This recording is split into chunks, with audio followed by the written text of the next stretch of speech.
Assalamualaikum warahmatullahi wabarakatuh. Bismillah, alhamdulillahilladzi arsala rasulahu bil huda wa dinil haq liyudhhirahu 'ala dini kulli wa kafa billahi syahida. Asyhadu an la ilaha illallah wa asyhadu anna Muhammadan 'abduhu wa rasuluh. Allahumma fassalli wa sallim ala sayyidina Muhammad wa ala alihi wa sahbihi ajma'in. Rabbi shrah li sadri wa yassir li amri wa hlul 'uqdatam min lisani yafqahu qawli. Amma ba'd. Qala Allah ta'ala fi kitabil karim wa huwa asdaqul qailin. A'udzu billahi samil 'alim minasyaitonir rajim. Bismillahirrahmanirrahim. Ya ayyuhalladzina amanu taqullaha haqqa tuqatih wa la tamutunna illa wa antum muslimun.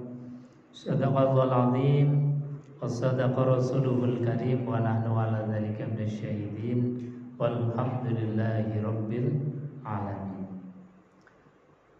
Jamaah ibu-ibu pengajian Selasa pagi Masjid An-Nur yang dimuliakan Allah Subhanahu wa taala. Pertama dan yang paling utama tentu kita bersyukur kepada Allah biqauli alhamdulillahi rabbil alamin. Karena pada kesempatan yang mulia ini kita bisa meluangkan waktu hadir untuk mengikuti kajian rutin. Dan pagi hari ini kita akan membahas masih pada bab sirrah nabawiyah. Jamaah yang dimuliakan Allah Subhanahu wa taala, kemarin telah kita bahas tentang dakwahnya Rasulullah sallallahu alaihi wasallam selama di kota suci Mekah. Ini saya awali sebagai prolog, nanti bisa di tengah-tengah sambil diskusi. Kalau ada yang ditanyakan, monggo nanti disampaikan. Jadi baginda Rasulullah Sallallahu Alaihi Wasallam di Mekah selama 13 tahun sebelum hijrah. Itu beliau ada beberapa fase-fase dakwah. Ya, jadi dakwahnya Rasulullah, meskipun beliau seorang nabi, seorang rasul, punya backup malaikat Jibril, itu saja dakwahnya bertahap. Jadi tidak langsung kemudian dakwah secara terang-terangan. Asal kemudian mengaku nabi atau diangkat sebagai nabi dan rasul terus gagah-gagahan. Tapi Nabi SAW itu strateginya juga disusun. Karena memang saat itu ketika Nabi SAW menerima wahyu yang pertama, ya tentu belum ada pengikutnya. Jadi Nabi mendapatkan wahyu yang pertama yang diawali dengan beliau tahanus terlebih dahulu. Berhari-hari beliau itu menyendiri di tempat yang sepi, di tempat ketinggian, tidak ada yang melihat, tidak ada yang menemani, kecuali istri beliau Khadijah yang setiap saat itu mengantarkan makanan. Ini Khadijah bolak-balik, kadang siang, kadang pagi, kadang malam, ini mengantar makanan untuk suaminya, yaitu Rasulullah Sallallahu Alaihi Wasallam. Padahal kita tahu Jabal Nur itu luar biasa tinggi. Jadi kalau kita jalan kaki mungkin bisa satu perjalanan bisa nyampe 1,5 jam sampai 2 jam. Ini karena apa? Karena tinggi. Bu nate naik teng Jabal Nur, udah pernah? Baru lihat di bawahnya. Jadi kalau kita naik ke Jabal Nur itu kalau sekarang sudah agak enak, tebing-tebingnya sudah ada terap-terapannya. Itu saja sangat melelahkan. Jadi Jadi beberapa kali saya naik itu ya harus istirahat dulu. Di tengah-tengah nanti naik lagi, capek istirahat lagi. Itu gambarannya kita nggak bisa membayangkan Khadijah yang tentu ketika Nabi Shallallahu Alaihi Wasallam itu diangkat menjadi Nabi itu umur 40. Berarti Khadijah umur berapa? Karena selisihnya Nabi ketika beliau menikah, Nabi 25 tahun. Khadijah umur berapa? 40 tahun. Jadi Nabi itu 25, Khadijah umur 40. Ketika Nabi umur 40 berarti Khadijah umur 55 tahun. Itu ngantar bolak-balik dari rumah beliau. Rumah beliau itu di Makkah yang sekarang itu sudah kegusur jadi masjid. Itu dari Makkah, dari Ka'bah, dari rumahnya Khadijah sampai dengan Jabal Nur bawah itu saja 7 kilo. 7 kilo. Belum naiknya. Jadi kalau misalnya Khadijah misalnya dari rumah itu taruhlah pagi, ya bisa beliau nyampe atas itu bisa sore, hanya untuk mengantar, dan itu bolak-balik. Jadi kita nggak bisa membayangkan. Padahal perjalanan tadi dari rumah menuju Jabal Nur saja itu sudah 7 kilo. Belum ada mobil gitu. Paling ya mungkin kalau ada kendaraan onta pakai onta. Kemudian naik itu ya sekitar 2 jaman. Naik 2 jaman. Dan dengan kondisi medan yang sangat terjal, hanya batu dan pasir-pasir. Jadi kalau kita ini lengah ya bisa kepleset jatuh ke bawah. Belum lagi nanti setelah sampai ke puncak Jabal Nur. Ini nanti mungkin kapan bisa kalau umrah atau tidak haji bisa mencoba naik. Kalau kita mungkin enak ya, fisik kita kecil-kecil ringan. Orang Turki yang besar-besar aja itu bisa naik sampai atas. Perempuan orang-orang Turki itu banyak yang sampai atas. Kalau orang Indonesia saya kira fisiknya lebih ringan, jadi semerintil. Jadi bisa dicoba. Sampai ke puncak Jabal Nur itu Nabi Shallallahu Alaihi Wasallam ketika sudah sampai atas itu mau ke Gua Hironya, nanti turun. Dan turunnya itu sangat-sangat terjal. Jadi dari atas bukit itu kan sampai puncaknya Jabal Nur. Nanti kalau mau ke Gua Hiro itu turun dulu dengan turun yang sangat curam sekali, terjal sekali. Kira-kira ya ada mungkin 7 meteran. Jadi turun ke bawah dulu. Kalau sekarang enak sudah ada pegangannya. Jadi dibuat pegangan dari besi dan sudah ada trap-trapnya dari besi. Jadi enak. Cuma kalau kita tetap ya ngeri rasanya. Karena apa? Posisi turunnya itu sananya sudah jurang. Itu turun. Kemudian sebelum masuk ke pintu Gua Hiro itu melewati celah-celah di antara batu-batu besar. Jadi kalau kita mau masuk itu ada celah yang besar tapi harus merunduk. Ada celah yang kecil itu kalau kita ukuran Indonesia ya bisa mepet-mepet melipir gitu bisa. Tapi kalau yang badannya besar itu yang lewat bawah batu yang besar harus robos begitu. Itu lumayan agak besar. Nah, sampai kemudian setelah melewati batu besar itu baru di situ ada gua kecil. Guanya jangan digambarkan seperti gua yang ada di Indonesia. Kalau di Indonesia seperti Gua Jati Jajar, Gua Lawu itu kan betul-betul gua. rongga yang ada di dalam tanah atau ruangan yang ada di dalam tanah.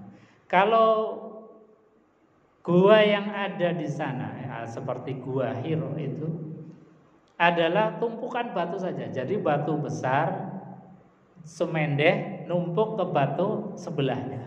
Di situ ada rongga. Itu yang disebut sebagai gua Hiro. Jadi gua Hiro itu ya paling kalau ada orang bisa masuk sekitar 4 atau 5. Nanti gantian bisa sholat di situ nanti keluar. Itu luar biasa. Kalau musim haji atau umroh itu kalau sana ya harus antri betul. Apalagi kalau musim haji. Nah itu gambaran bagaimana perjuangan Khadijah istrinya Rasulullah Shallallahu Alaihi Wasallam itu bolak-balik mengantar makanan untuk Rasulullah ketika beliau tahanus. Setelah kemudian beliau Rasulullah Sallallahu Alaihi Wasallam mendapatkan wahyu yang pertama, yaitu surat apa bu? Surat Al-Alaq. Surat Al-Alaq yang turun itu baru 5 ayat, ayat 1 sampai dengan 5. Jadi ayat 6 itu nanti belakangan. Maka Rasulullah SAW itu didekap oleh malaikat Jibril. Ya Muhammad, Iqra. Wahai Muhammad, bacalah. Lalu karena Nabi ini belum kenal makhluk yang mendekap beliau, karena baru pertama kali itu melihat, Nabi SAW gemetaran. Saking gemetarannya, baginda Rasulullah SAW keringatnya itu bagaikan orang yang habis olahraga. Jadi keringat dinginnya itu keluar. Didekap lagi oleh malaikat Jibril. Iqra ya Muhammad. Nabi Muhammad SAW masih dalam keadaan suasana yang takut luar biasa. Kemudian disampaikan lagi oleh malaikat Jibril, Iqra ya Muhammad. Baru Nabi Muhammad yang sudah agak tenang itu mengatakan bahwa ma'ana biqari, apa yang harus saya baca? Karena Nabi ini seorang yang ummi, tidak bisa baca, tidak bisa menulis, nggak pernah sekolah. Ya beliau bingung aja, disuruh baca, nggak ada teks yang harus dibaca. Dan beliau sendiri andai kata ada teks bacaan juga beliau nggak bisa membaca. Lalu apa? Dibimbing oleh malaikat Jibril, disuruh untuk mengikuti bacaan yang disampaikan oleh Jibril. Iqra bismi rabbikal ladzi khalaq, khalaqal insana min 'alaq, Iqra wa rabbukal akram, alladzi 'allama bil qalam, 'allamal insana ma lam ya'lam. Jadi ini satu pelajaran yang luar biasa. Nabi di zaman jahiliyah yang orang itu dengan Tuhan saja itu enggak kenal. Nabi yang hidup di zaman yang sangat-sangat terbelakang, peradaban juga mereka itu punya peradaban seperti peradaban hutan. Peradaban hutan itu yang kuat ya yang berkuasa, yang bisa menguasai orang lain, dia yang kemudian menjadi pemimpin, menjadi penguasa. Ini kan hukumnya yang berlaku adalah hukum rimba. Siapa yang kuat dia akan berkuasa. Nah zaman itu Nabi itu diajarkan Iqra bismi rabbikal ladzi khalaq. Iqra, bacalah wahai Muhammad. Jadi membaca yang dimaksud oleh malaikat Jibril itu yang membaca semua keadaan, semua kondisi, semua alam ini harus dibaca. Karena apa? Karena alam ini adalah ayat-ayat min ayatillah. Semua ini adalah ayat-ayatnya Allah. Jadi Allah itu kan nurunkan ayat 2, yang bentuknya qauliyah dan bentuknya kauniyah. Yang qauliyah itu Al-Qur'anul Karim, dari surat Al-Fatihah sampai dengan surat An-Nas, itu qauliyah. ucapan-ucapan Nabi yang bentuknya adalah hukum-hukum, kisah-kisah, kemudian teladan-teladan baik, membimbing akhlak yang mulia. Ini Quran. Nah, sedangkan ayat yang kauniyah, ini semua ayat, semua alam semesta yang ada di bumi ini, yang ada di langit, yang ada di galaksi, semua ciptaan Allah itu adalah ayat kauniyah. Artinya apa? Ya harus dibaca, harus kemudian diteliti, harus kemudian kita belajar terus dari alam-alam, dari ayat-ayatnya Allah. Misalnya ayatnya Allah dalam ayat alam ini. Kalau misalnya kita dalam keseharian kok badan sudah mulai panas ya, oh berarti ini ada ayatnya Allah. Kita harus hati-hati, mungkin karena kecapean, mungkin karena banyaknya pikiran, mungkin karena ada sesuatu virus, penyakit, bakteri dan lain sebagainya. Kemudian apa? Dengan kita tahu ayatnya itu, kita cari pengobatan, kita berobat. Itu namanya membaca. Jadi membaca ayat-ayatnya Allah itu apa saja. Semakin orang itu pandai membaca ayat-ayatnya Allah, baik yang qauliyah maupun yang kauniyah, maka dia pasti akan diberikan karunia yang banyak. Maka dalam hal membaca ayat kauniyah ini mungkin kita selaku umat Islam perlu ditingkatkan. Karena apa? Dalam penelitian data kita itu, orang kita kaum muslimin dalam hal membaca saja itu sangat rendah indeksnya. Jadi dalam baca itu kita dibandingkan dengan bangsa lain, misalnya Jepang, itu sangat-sangat jauh sekali. Referensi terhadap bacaan-bacaan tulisan yang ada di buku itu sangat rendah. Belum lagi tentang bagaimana mengeksplor, menggali, meneliti. Orang lain sudah sampai ke bulan, kita masih bentrok aja masalah khilafiyah. Padahal apa? Bulan itu adalah ayatnya Allah, harus dibaca, harus dipelajari. Makanya kemudian kita dalam masalah itu masih kalah. Padahal ayat yang pertama Islam itu mengajarkan apa? Iqra, bacalah. Maka dari itu kemudian kita harus punya intensitas, punya kepedulian bahwa anak-anak kita itu ya harus dididik, harus bisa membaca apa saja.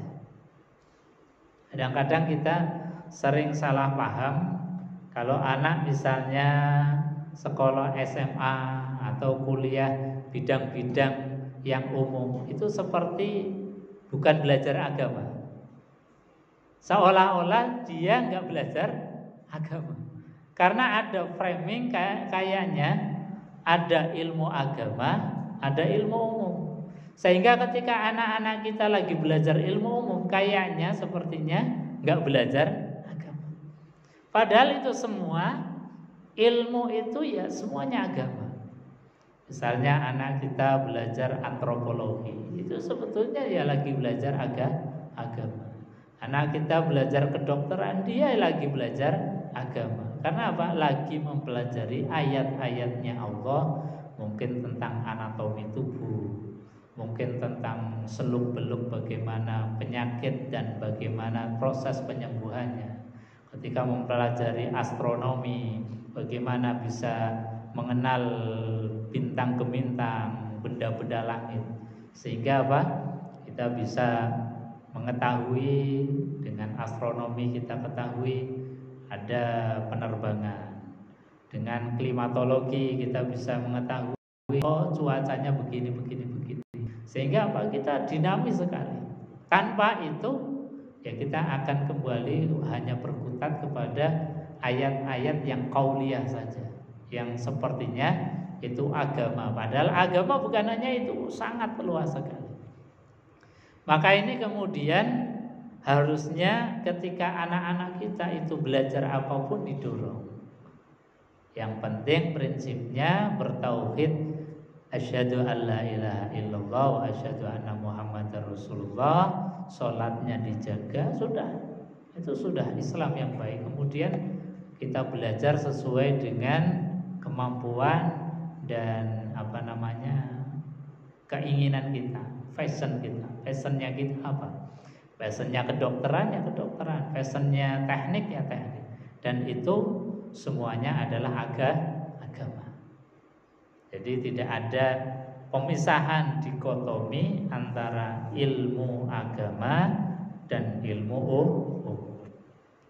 Al-Imam Al-Ghazali dulu ketika mengarang kitab Ihya, membuat dikotomi itu sebetulnya bukan untuk memisahkan antara ilmu umum dan ilmu agama. Beliau hanya memudahkan kita supaya kita fokus dalam hal tertentu, fokus dalam tahapan-tahapan. Jadi beliau Al-Imam Al-Ghazali itu memberikan klasifikasi bahwa dalam memahami hadis Nabi SAW, thalabul ilmi fardhatun ala kulli muslimin wa muslimatin. Kata Nabi kan, thalabul ilmi, mencari ilmu, fardhatun, hukumnya wajib, baik muslim laki-laki maupun perempuan. Nah, kalau ini hukumnya wajib, sementara ilmu yang Allah berikan itu banyak sekali, kan kita nggak ada waktu untuk belajar. Makanya kemudian Imam Ghazali supaya kita fokus mengklasifikasikan, supaya ada tahapannya. Jadi beliau kemudian menjelaskan, oh yang fardu itu dibagi. Ada yang fardu ain, ada yang fardu kifayah. Fardu ain itu artinya setiap orang harus belajar, tidak boleh diwakilkan. Apa itu? Di antaranya adalah tauhid, supaya kenal Allah. Kemudian fikih yang berkaitan dengan hukum-hukum ibadah, supaya kita di dalam keseharian ibadah itu punya barometer ukuran dalam hukumnya. Misalnya sholat, syarat sahnya bagaimana, zakat bagaimana, haji bagaimana, itu ada di dalam fikih. Kemudian ilmu adab, tata krama, sopan santun, itu juga wajib, setiap individu kita harus belajar. Nah, yang fardu kifayah itu diantaranya tadi yang dianggap menurut kita itu sebagai ilmu umum. Ada ilmu tib, ilmu kedokteran, ada rancang bangun tentang teknik sipil maupun teknik apapun, itu masuk dalam kategori yang fardu kifayah. Fardu kifayah itu artinya kolektif. Kalau dalam satu wilayah itu sudah ada yang mempelajari, yang lain gugur, nggak belajar nggak apa-apa. Tapi harus ada yang belajar. Astronomi harus ada yang belajar astronomi. Ilmu tentang misalnya virus harus ada orang yang belajar. Ilmu tentang bagaimana supaya bisa membuat senjata yang hebat harus bisa. Karena apa? Ini harus ada. Kalau nggak ada, maka kita akan terjajah dengan orang-orang yang menguasai ilmu.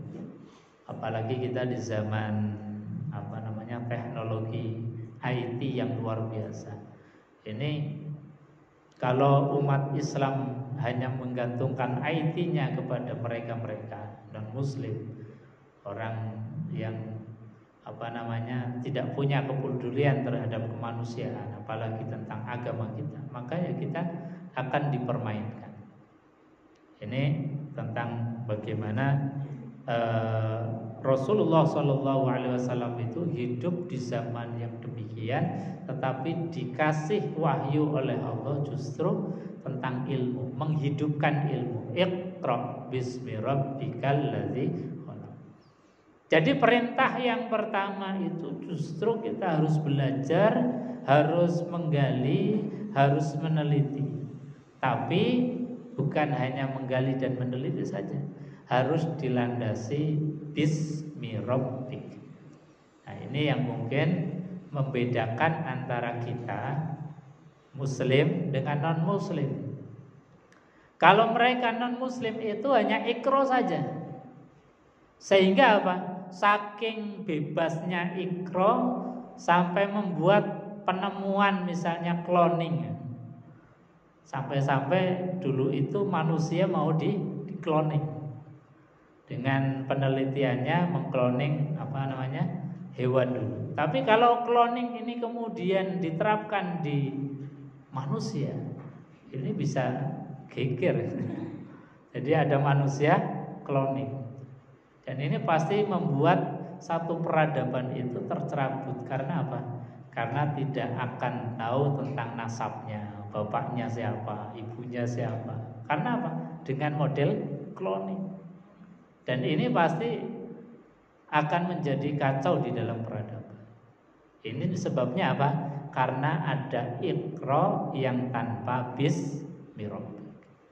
Ikronya mereka misalnya di dalam membuat senjata. Mereka membuat senjata itu untuk sebagai orang yang menguasai, bukan untuk menciptakan kedamaian. Kalau kita membuat senjata dalam rangka untuk kedamaian. Jadi kata para ahli, syaratnya damai itu ya kita punya senjata. Karena tanpa kita punya bargaining senjata, kita akan ditindas terus. Nyatanya apa? Dulu ketika kita itu dijajah sampai 350 tahun. Itu dijajah kalau suwene kayak 350 tahun. Bang Indonesia baru 70 tahun aja rasanya sudah lama banget. Itu 350 tahun plus 3 tahun oleh Jepang. Itu kan lama banget. Kenapa? Ya karena kita tidak punya potensi bergaining di dalam hal senjata. Mereka musuh-musuh Islam, para penjajah itu dengan senjata lengkap, sementara kita senjatanya hanya semangat dan bambu runcing. Makanya untuk damai itu salah satu pirantinya ya kita punya senjata. Mereka punya senjata apa? Kita harus punya. Mereka punya senjata nuklir, kita juga harus punya. Karena apa? Dengan punya itu kemudian tidak mudah diremehkan. Coba misalnya kayak Iran itu, meskipun di blokade, tapi karena punya kekuatan nuklirnya itu menjadi bergaining.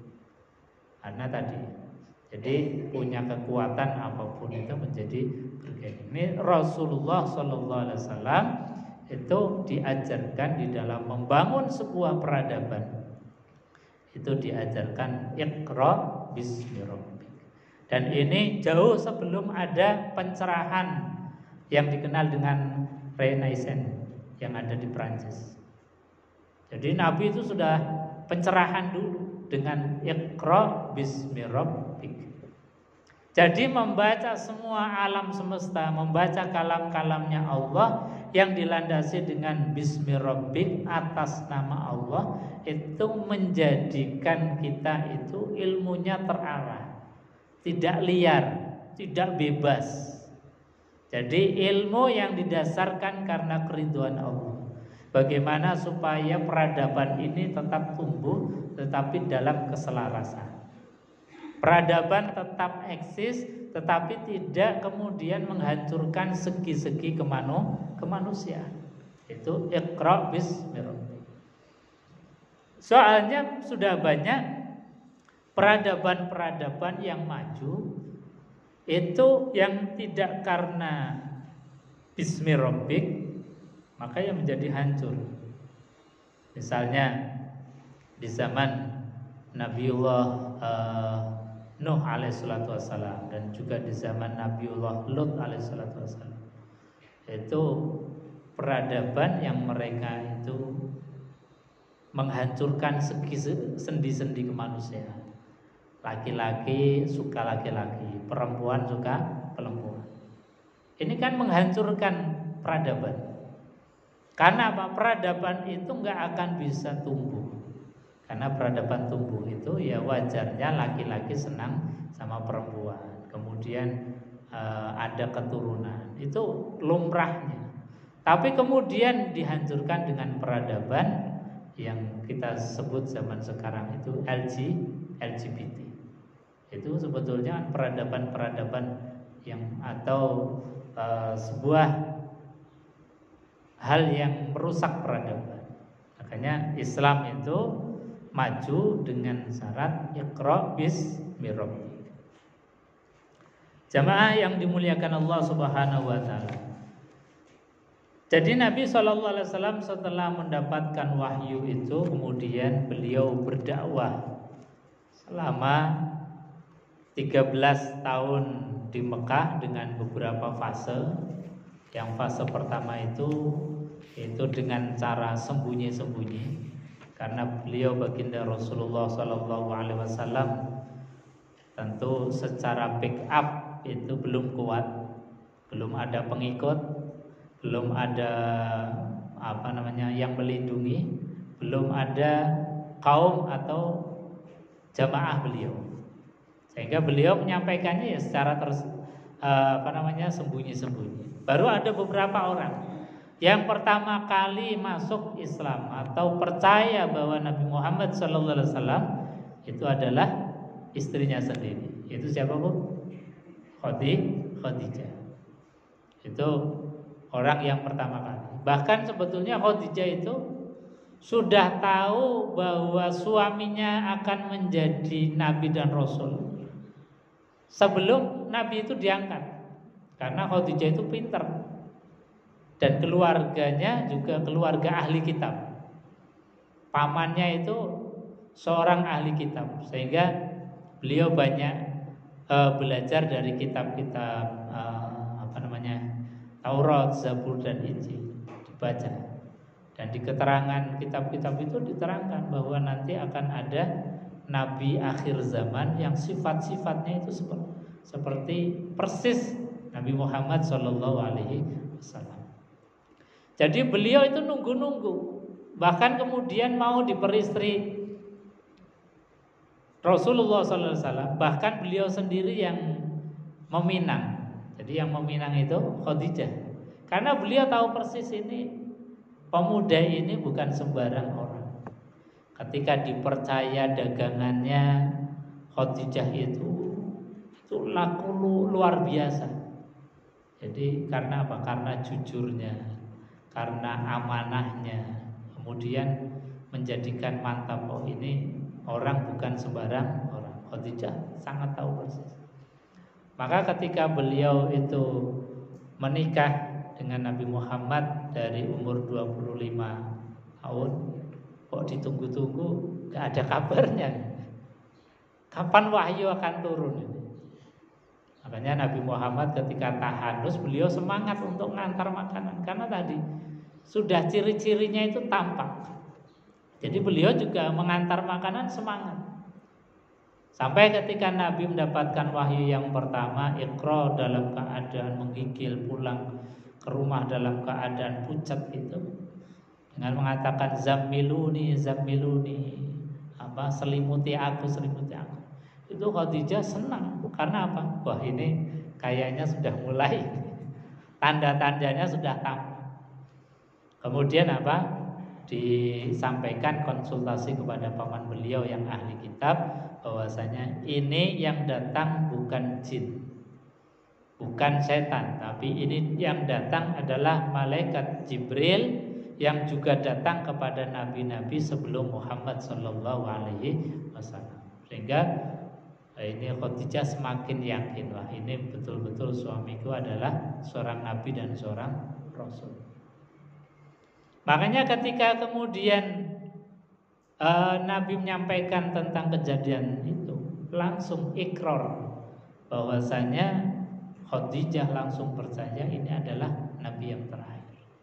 Karena tadi tanda-tandanya sangat nyata dan jelas yang menunjukkan bahwa Nabi Muhammad ini adalah nabi dan rasul. Hadirin jemaah yang dimuliakan Allah Subhanahu wa taala. Jadi yang pertama adalah Khadijah yang masuk Islam. Kemudian diikuti Abu Bakar As-Siddiq, kemudian diikuti Ali bin Abi Thalib dari kelompok anak-anak, kemudian diikuti sahabat-sahabat yang lain. Ini Nabi di dalam dakwah secara sembunyi-sembunyi. Nah, setelah turun ayat Asy-Syu'ara ayat yang ke-214, wa anzir ashiratakal aqrabin. Jadi ketika Nabi Muhammad SAW itu dikasih wahyu yang isinya cerita kisah Nabiullah Musa alaihissalam.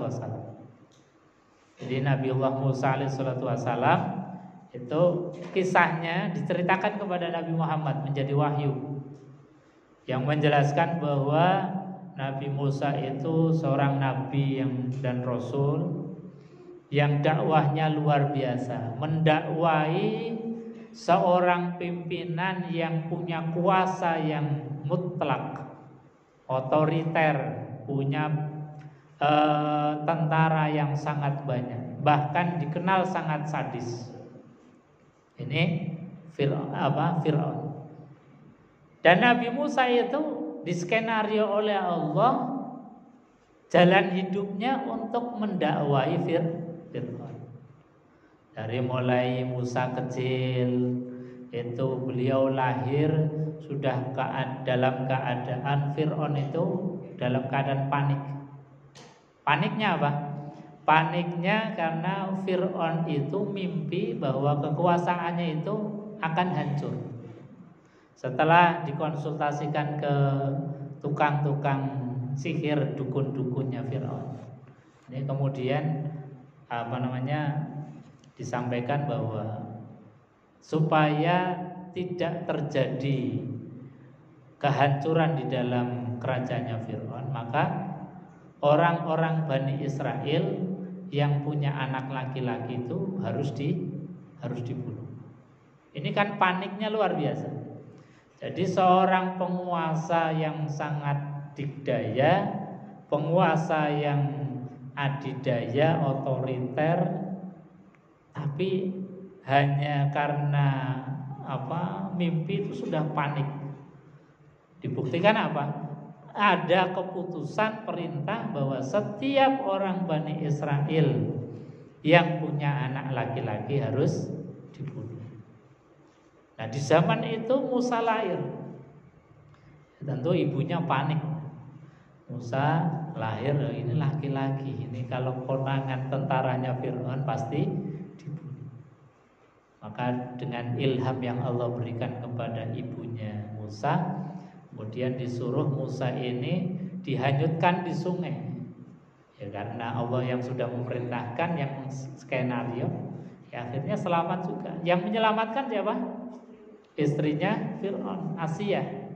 Seorang mukminah, dia seorang taat, mukmin, tapi jadi istrinya Fir'aun.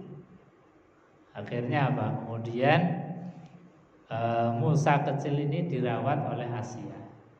Nah, dalam keadaan kecil lagi senang-senangnya ini Musa dipangku oleh Fir'aun. Ya namanya anak kecil nggak tahu pangku, ada jenggot Fir'aun yang panjang itu ditarik-tarik buat mainan. Fir'aun kemudian muncul tadi karena dari awal sudah ini anak Bani Israel kalau nggak dibunuh pasti akan menjadi bahaya ini. Dan nyatanya dia masih kecil aja sudah berani pegang jenggotku.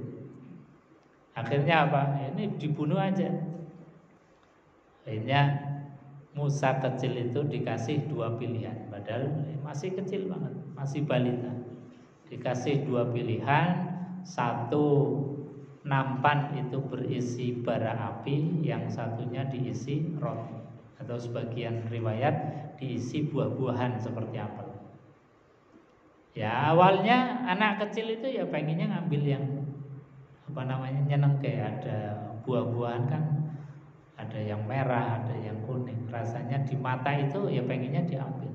Musa pun demikian, awalnya pengen ngambil itu, tapi malaikat Jibril itu kemudian mengarahkan tangannya mengambil bara api kemudian dimakan.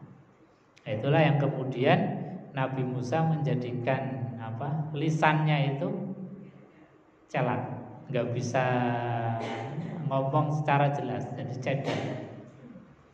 Itu kemudian Nabi Musa alaihissalam ketika diangkat menjadi nabi dan rasul, mau dakwah itu kan agak kesusahan. Makanya Nabi Musa alaihissalam itu mengajukan proposal ke Allah. Ya Allah, jadikanlah akhi Harun, saudaraku Harun ini untuk menjadi juru bicara. Akhirnya Allah mengangkat Nabiullah Harun menjadi seorang nabi. Jadi Harun itu jadi nabinya karena permintaan proposalnya dari Nabi Musa alaihissalam. Karena Nabi Musa ketika berdakwah ada kendala lisan. Sampai doanya Nabi Musa alaihissalam itu menjadi doa kita. Rabbis rahli sadri wa yassirli amri wahlul 'uqdatam min lisani yafqahu qawli. Itu doanya Nabi Musa. Karena ketika mau dakwah menyampaikan maksud dan tujuannya itu ada kendala lisan. Maka minta supaya lisannya itu diberikan supaya enggak keluh, enggak pelok, enggak celak. Nah, di samping tadi minta supaya Harun itu menjadi nabi supaya ikut menjadi juru bicara. Nah, ini Nabiullah Musa alaihissalam akhirnya kemudian besar diangkat menjadi nabi dan rasul, mendakwai Fir'aun. Mengajak Fir'aun untuk menyembah Allah Subhanahu wa taala, yang akhirnya Musa ini dikejar-kejar sampai akhirnya kemudian di pinggir laut sudah terpepet. Allah memerintahkan, "Ya Musa, wahai Musa, pukullah tongkatmu." Akhirnya laut itu terbuka menjadi jalan dan Fir'aun kemudian tenggelam di sana. Nah, ini diceritakan kisah ini kepada Nabi Muhammad SAW. Untuk apa? Ini sebagai gambaran bahwasannya Nabi Muhammad sudah mulai dipersiapkan Allah Subhanahu wa taala untuk dakwah secara terang-terangan. Nah, dakwah secara terang-terangan konsekuensinya apa? Konsekuensinya pasti akan dimusuhi, pasti akan diperangi, pasti akan diusir. Itu diantara konsekuensi dakwah secara terang-terangan. Makanya sebelum ada perintah surat Asy-Syura ayat yang ke-214, Allah ngasih prolog dulu, pendahuluan, dikisahkan tentang Nabi Musa, bahwasanya seorang nabi, seorang rasul yang mengemban dakwah risalah yang secara terang-terangan tadi, maka punya konsekuensi, dia pasti akan dimusuhi, bahkan akan dibunuh oleh kaumnya. Sehingga ini supaya menguatkan mentalnya Rasulullah, disiapkan dulu mental Rasulullah. Nah, setelah mentalnya kuat, terbangun bahwa Nabi gak sendiri. Nabi-nabi terdahulu sebelum Nabi Muhammad pun sama. Ketika membawa risalah pasti akan didustakan, pasti akan dituduh, pasti akan dibully, dicaci, bahkan sampai percobaan pembunuhan. Ini Nabi SAW dikuatkan mentalnya. Kemudian baru turun wa anzir ashiratakal aqrabin. Wahai Muhammad, anzir, berilah peringatan, ashirataka, kepada kerabatmu, orang-orang terdekatmu, al-aqrabin, dari pihak keluarga, orang yang terdekat. Nah, ini Nabi kemudian mulai dakwah kepada saudara-saudaranya. Ini diajak. Di antaranya yang disampaikan oleh Rasulullah, cara ngajaknya Rasulullah, ini Rasulullah pernah mengumpulkan kerabat-kerabat beliau. Jadi dari Bani Hashim, Bani Muthalib, dari paman-pamannya Rasulullah, saudara-saudaranya Rasulullah itu dikumpulkan di Jabal Abu Qubais. Jabal Abu Qubais itu dekat Ka'bah. Itu kalau ada tempat yang tinggi di dekat sofa. Jadi sofa Sebelahnya Safa itu kan ada bukit kecil yang tinggi. Nah, itu namanya Jabal Abi Kubais. Di situ Rasulullah SAW naik ketika mengumpulkan dari Bani Hashim yang waktu itu yang datang ada 45 orang termasuk Abu Lahab. Jadi beberapa kali Rasulullah SAW itu mengumpulkan mereka. Kemudian Nabi menyampaikan bahwasanya saya ini adalah utusan Allah yang membimbing kalian, mengajak kalian kepada tauhid dan meninggalkan daripada sesembahan al-ausan, yaitu patung-patung yang mereka saat itu tentu hal yang sesuatu yang baru. Karena sudah menjadi tradisi mereka yang menyembahnya patung. Sehingga di Ka'bah itu sekelilingnya dulu patung-patung banyak sekali. Saking nggak ada tempatnya di sekeliling Ka'bah, kemudian dijejer lagi di Mas'a. Mas'a itu tempat sa'i. Dari mulai Safa sampai Marwah, balik muter itu isinya patung. Makanya di dalam ayat itu Innas Safa wal Marwata min syairillah faman hajjal baita aw i'tamara fala junaha alaihi ayyat tawafa bihim. Maka ketika saat itu Nabi waktu haji pertama, patung-patung itu masih ada. Maka kata para sahabat, wahai Rasulullah, apakah kita ini mau mengitari patung-patung itu? Jangan-jangan kita dianggap sebagai penyembah patung. Maka kata Allah, fala junaha alaihi ayyat tawafa bihim. Enggak masalah kita tawaf. Jadi sa'i itu kalau dalam bahasa Qur'annya itu tawaf, karena memang bentuknya enggak mengelilingi, memutari. Jadi innas safa wal marwata min syairillah faman hajjal baita aw i'tamara fala junaha alaihi ayyat tawafa bihima. Jadi enggak mengapa kalian tetap mengelilingi Safa Marwah meskipun itu masih ada patung-patung. Fala junaha, maka tidak mengapa, tidak dosa. Karena engkau tidak menyembah patung, dan patung itu sebentar lagi akan dihilangkan. Karena setelah Nabi itu kemudian haji, orang-orang Mekah itu sudah futuh, sudah terbuka wawasannya dan semua masuk Islam. Bahkan digambarkan idza jaa nasrullahi wal fath wa ra'aitan nasa yadkhuluna fi dinillahi afwaja. Jadi orang-orang saat itu kemudian orang Mekah masuk Islam fi dinillah afwajan, berbondong-bondong. Enggak cuma 1-2 tapi berbondong-bondong, bersuku-suku mereka, kelompok-kelompok masuk Islam. Makanya ketika saat itu diperintahkan untuk sa'i, meskipun di situ masih ada patung, itu enggak apa-apa. Maka kata Allah, fala junaha alaihi ayyat tawafa bihim. Nah, ini Rasulullah sallallahu alaihi wasallam jadi naik ke Jabal Abi Kubais, kemudian menyeru kepada saudara-saudaranya dari kaum Bani Hashim, dari kaum Bani Abu Thalib, semuanya dikumpulkan di situ. Setelah dikumpulkan, gak ada reaksi kecuali satu Abu Lahab. Jadi memang Abu Lahab saat itu memang menjadi penguasa di situ, sehingga merasa beliau punya kepentingan.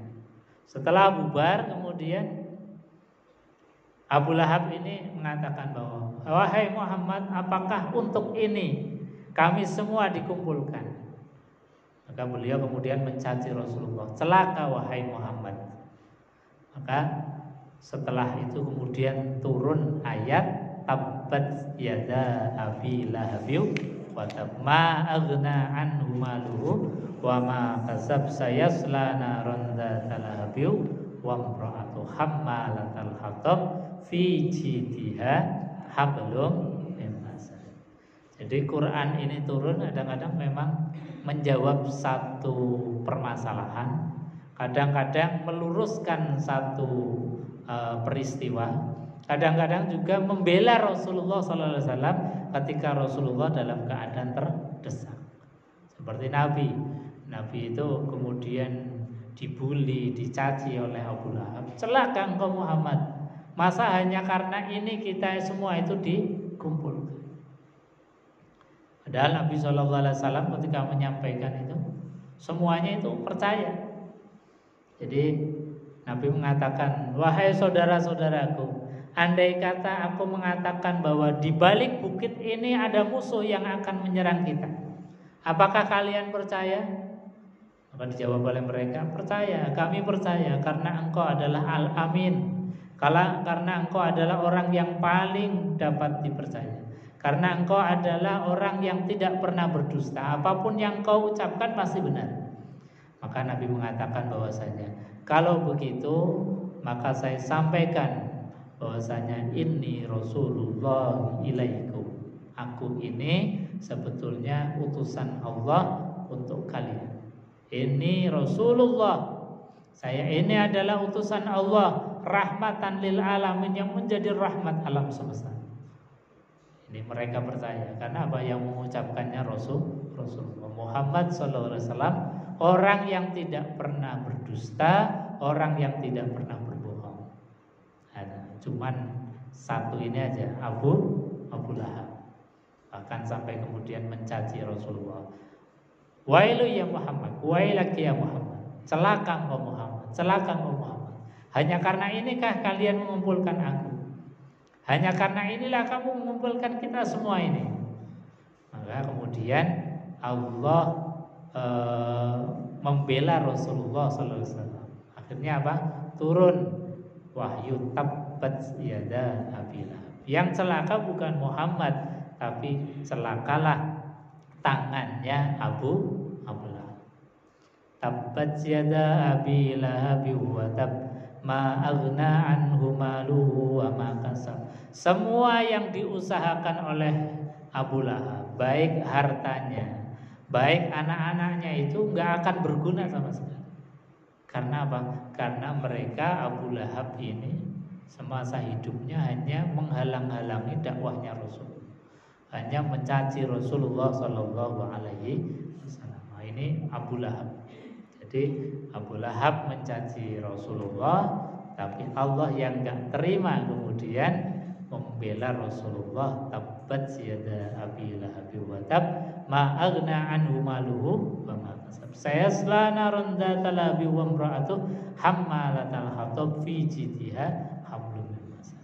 Ini balasan dari Allah Subhanahu wa taala. Jamaah yang dimuliakan Allah, mungkin sebelum dilanjutkan ada yang mau ditambahkan atau ditanyakan?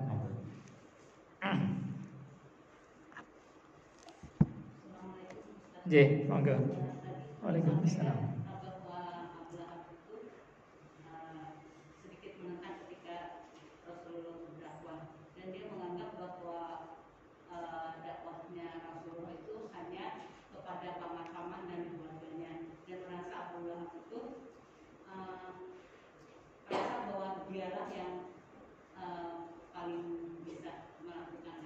Untuk orang Arab secara umum. Bagaimana jawaban Rasulullah ketika menghadapi Abu Lahab yang sedikit menentangkan? Jadi ketika disampaikan bahwasanya akulah orang yang pantas untuk memberikan pencerahan, untuk mendakwai orang-orang Arab kala itu, karena memang Abu Lahab itu saat itu menjadi penguasa, menjadi pemimpin Mekah, penguasa Mekah dan orang terkaya di Mekah, sehingga egonya kemudian muncul. Nah, saat itulah kemudian bahwa Rasulullah SAW menyampaikan bahwa Nabi ini hanya utusan Allah Subhanahu wa taala ilaikum, yang diperintahkan menyampaikan kepada kalian, kepada asyirataka. Jadi memang pertama kali diperintahkan kan wa anzir ashiratakal aqrabin, berilah peringatan kepada kerabatnya. Makanya kita menjadi sunnah kita ketika kita berdakwah, menyampaikan sesuatu itu dari yang terdekat dulu. Wilayah terdekat, keluarga kita biasakan dengan keluarga yang tauhid, keluarga yang dekat dengan Quran, kemudian keluarga yang menjaga sholat jamaah. Itu dari lingkungan terdekat dulu. Setelah itu kemudian baru secara luas. Makanya Nabi setelah dakwah mulai terang-terangan sedikit dari keluarga, dan setelah masuknya sahabat Umar bin Khattab yang membackup Rasulullah, kemudian turunlah ayat fasda' bima tu'mar wa'arid anil musyrikin. Ini ayat ini turun baru Nabi itu dakwah yang tanpa batas. Fasda' bima tu'mar, kata Allah, maka sampaikanlah bima tu'mar, terhadap apa yang aku perintahkan.